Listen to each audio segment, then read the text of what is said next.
y'all doing? Prince Facts came in here and said that you had one of your best games in a long time.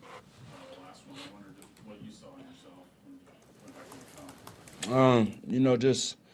film. Someone that need to continue to improve, just continue to get better day in and day out.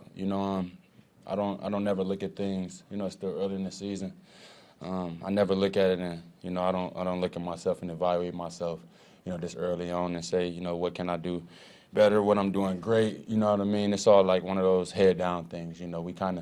We took a loss last week, so of course I'm being more critical on myself than the normal person would when you win. But at the end of the day, that's what it's about. You know what I mean? You can sit back all day and tell yourself how good you are at certain things, but people don't want to look at themselves in the mirror and say what they need to work on. So it's still improvement, all around. I feel like I need to do so I can help my team win the game. Speaking about the line as a whole, how much better do you guys feel, maybe as a unit this year, than you did maybe toward the end of last year? I feel like we feel real good. When you look at it, guys are playing well together. We're meshing well. It's a newer group. We're missing a few other guys from the last 4 years where I've been here. But it's a good group. We got our rookie, George. He's filling in, doing his job, just trying to figure it out. Like I said before, when you're a rookie coming in, the league, it's a mystery to you. Every player, the players, the conference, you don't really understand that, so you're trying to grasp all of those things. So, hats off to him for continuing to show up to work and, put forth his best effort. And as a whole, we just going to continue to improve. I feel like we're showing some spurts of, a team that wants to stop the run. I feel like, past 2 games, really, we've shown that, we really want to rush that pass when we get the opportunity. You got guys. It's great watching Carlos, on his road to 100 sacks, watching Chris break 50, watching, our interior guys step up. You got Colin Saunders, has one of the guys we don't really talk about a lot, but, underdog. He had one of his best games, probably his best game of his career last week. And, like I said, we lost, so a lot of that goes under the rug, and you get swept under the rug how good some of these guys have played. But him, along with some of our young DBs, 3-5, he's continued to impress. And some, the guys in the back end. Nobody's not talking about how good Juan's been playing, and filling in for the role, in the secondary with Tyron being gone. So it's a lot of good things happening. But like I said, it's still early. So it's nothing to talk about right now. Kind of got our heads down chopping wood still, Frank, it seemed like a couple of things you did Sunday, it really showed sort of an extra tier of strength, and maybe it was leverage, but I mean, are you feeling a different sense of strength and ability to drive people back? Yeah, I just always play with, like you said, it's not really, I don't believe in this whole strength thing. The strongest player on the field wins. It's always technique. I've always, prided myself on being technical with a lot of things. Of course, in football, when you get injured, you deal with certain injuries. It's going to limit certain things. So, over the course of a few years, of course, I can't do certain things because, I hurt my elbow or hurt my arm, or it's like, this pinched nerve is bothering me, so I can't extend like I want to. But, of course, that goes away. Years of work. That's why I have the off season. That's why I got, a great medical staff here. I have a great team outside of work who works on my body and get me back to, prime physique. So strength, I wouldn't call it that. I call it technique. Just doing what my coach coached me to do, and just getting back, playing greedy, getting greedy. Technique and really health in a way maybe you haven't fully felt for a couple of years. Yeah, feel good, man. I'm running, legs feel good.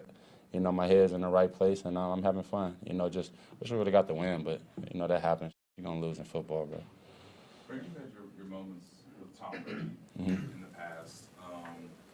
It seems like every time you guys play him, it's like, could this be the last time? And I just wonder for you, just how you want to approach Tom this time, given all those previous experiences for this game. Yeah, I know. It seems like every time we about to play this man, it's like, yeah, it could be the last time you play him, It's like 4 years later, what I'm saying? It's like, this dude never seems to amaze me. He has this whole big thing. He's like leaving football. It's like everybody shouting him out. Then it's like, yeah, I'm coming back. You know what I mean? It's like, dude, come on, give somebody else a chance. But no, for real, man, hats off to Tom. He's still doing it. 45, I believe, 44 years old. He's still doing it, man. I can only imagine what his kids and his wife is thinking right now. But, Man, been playing them for a minute now. You know, it dates back to Seattle. But just being here, you know, it's kind of one of those games. Man, Chris was talking about it earlier in the week. You know, where going back to when we lost to him in the Super Bowl. You know what I mean? It kind of put a sour taste in our mouth from that point. And I believe it's the first time we'll get to see him since then. So, you know, it's a lot of things that we want to do this time around to execute and go ahead and get the job done. Although we know it's not the Super Bowl, you know, we 2 years removed from that. It's about execution. You know, we don't want to get too far ahead of ourselves. It's still only Friday. You know, we got 2 days to game time and the whole day to wait to the night. But you playing arguably, you know, the best quarterback to play this game. You know, one of the best players to play this game ever. So everything defensively, you know, we got to be on key. He's going to understand every check. He's going to understand every coverage. He's going to understand every blitz. If you show as a linebacker, if you show as a DB coming on the edge, he's going to understand. He's going to check with his tackles, cut the end off. If you're an end and you show that you're dropping in coverage, he's going to understand that he might check to a run. It's going to be a lot of that, you know, going on. So it's going to be one of those technical games where, you know, keys are important. You know, paying attention to the man in front of you, key in the hip. And, you know, playing, you know, technically sound, you know, hands and eyes and feet. If you do those things, you know, you got to trust your ability to get the job done. Frank, what did Chris say to get that penalty the other day? Man, you know, I'm riding with my dogs right or wrong. You know, I got to ride with my dogs right or wrong, man. I don't really know what he said. If you remember the play, if you're watching me, I was, like, looking, then I, like, turned away, ran off, then turned back around, and I'm like, it's a flag on the ground. You know what I mean? And then, of course, it is what it is. But it was one of those things where it's like, dang, man, I know myself. If y'all know me, you know, I say a lot of crazy stuff out there. I got a terrible mouth. You know, refs, they warn me a lot. This year they've been warning me a lot. They haven't threw the flag yet.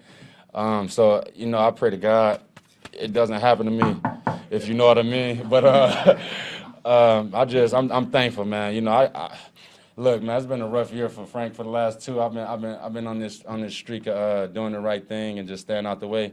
You know, so I knocked on the wood because I don't want it to come down on me. You know, I don't want these refs to switch sides and, you know, all of a sudden throw the flag on me. But you know how it is, man. Guys getting the emotions of the game, and the game is running, and you know, it was one of those close games, man. We playing a good quarterback and Matt Ryan, and, you know, he's driving down. You know, he's making all the right plays. Their team is making the right plays, and, you know, it's a moment of frustration. We've all been there. Is it important to know what that line is, though? Because I was talking to Chris yesterday, and he didn't quite have clarity yet on exactly what you can and can't say. You obviously have been warned a few times. Do you know what the line is? Yeah, I know what the line is. You know, I mean, and honestly, everyone's different. You know, Chris, this might be the first one he's gotten. I mean, Chris usually go get a personal foul for hitting the quarterback or something like that, not for, you know, talking. But you know, you got to understand the line. You know what league we in today. It's 2022. It's not 2020. It's not 2015 no more. It's not the 90s. You can't run around calling nobody nothing. You can't call them the B word, the A word, the S word. You can barely say, you know what I mean? You can barely say hell on the field nowadays without the ref telling you you're wrong. But you know, you just gotta go out there and play a solid, fundamental Christian-like game. Protect yourself too, you know, because it's still live bullets out there, if you know what I mean. But yeah, it's crazy, man. You got to know the line though. You got to know the limit. You got to know this is a billion-dollar industry. We're professionals at the end of the day, and we have a job to do. You know, and first is, you know, protecting the integrity of the team and the locker room in our profession, but then again, it's playing it safe and, you know, a fair game, and, you know, keeping it safe in a nice environment for everybody. You know what I mean? You talk about getting those warnings from the referees before they penalize you. Was Chris warned? Do you know? Nah, he wasn't warned at all. No, I can say that he wasn't warned at all. It was one of those things where the ref, you can tell as you seen the ref, he like ran up. It was the ref, it was Chris, and it was Matt. That's all. And you can tell in the moment the ref ran up and he heard whatever Chris said, he reached for the flag and threw it. It wasn't a second thought about it. You know what I mean? It was the ref knows what Chris said, Chris knows, and Matt knows. So that's all that matters. You know, we got to get with Matt. I'm gonna get with Matt and see. Yeah. Matty Ice. So I gotta holler at him. Even if you're not willing to share, do you know what he said then? Man, you know, man, look, man. Am I surprised? I'm surprised it was a flag because it's like, man, come on, bro. You know, in our sport, You know, it's all type of stuff said. Most guys are talking because you're talking trash. That's the actual thing in football. You know, you can talk trash. You're supposed to be allowed to talk trash. But, I mean, like you said, but at some point, if you do cross the line, you know, you got to be able to be a stand-up guy about it, except you know what's going on, whether it's a penalty, whether you lost the game. Nah, we all lost the damn game. You know what I mean?